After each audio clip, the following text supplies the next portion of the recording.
the Western Wall in the old city of Jerusalem. For thousands of years this has been the focus of Jewish religious life, the last remaining section of the Holy Temple originally built by King Solomon.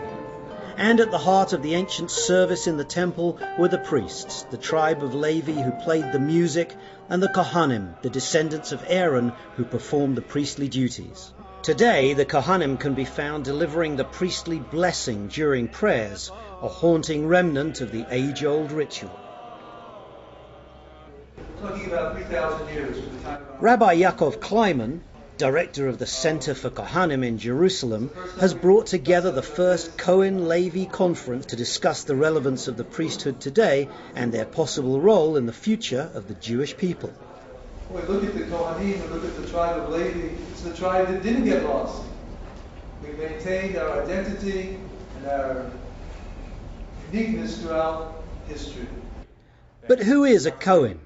Professor Karl Skoretsky of the Haifa Technion has discovered DNA evidence that suggests there really is a connection between the Cohens of today and the priests of ancient times.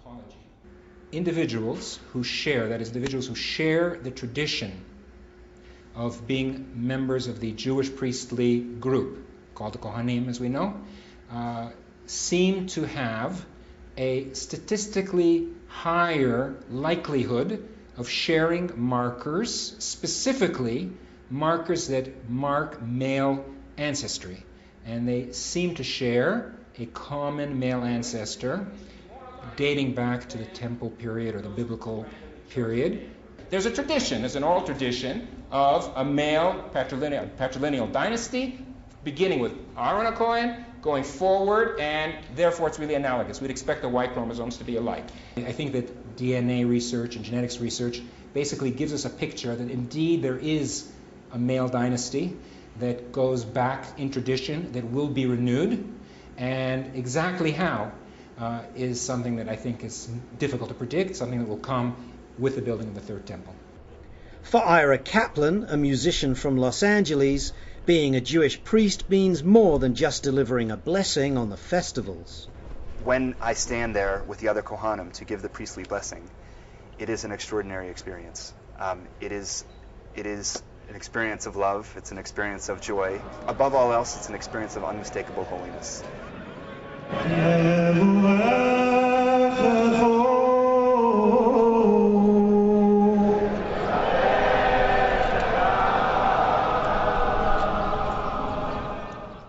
And what about the future? Rabbi Kleiman believes the time has come to carry the priesthood into the 21st century and prepare for the building of a new temple in Jerusalem. Well, the Kohanim are the manpower of the temple. So it requires, for there to be a temple, it requires that there be Kohanim who fit the role, who have all the qualifications and all of the necessary learning and preparation. When that temple will come, how it will come, these are things that are somewhat hidden. But there's a prophecy that the Jewish people will be scattered throughout the world and regathered, and then in a process of time, the temple will be reestablished.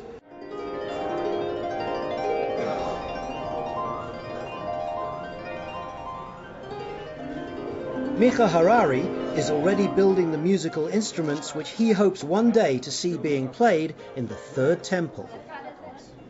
We're Levites, and this is what we played in ancient times. And at that time, in the ancient temples, there was 4,000 harpists that played at major holidays, and it was an essential part of our whole service towards God. In fact, almost nothing moved without the harp or the lyre.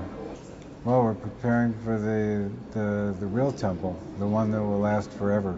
It just continues to amaze me. They're like these, I don't know, these Jedi masters of the Torah. So if you're a Cohen and you heard it from your dad and you've got it in your DNA, it looks like you could be a member of the biggest kahuna in the world. This is Matthew Kalman for JTN, Jerusalem.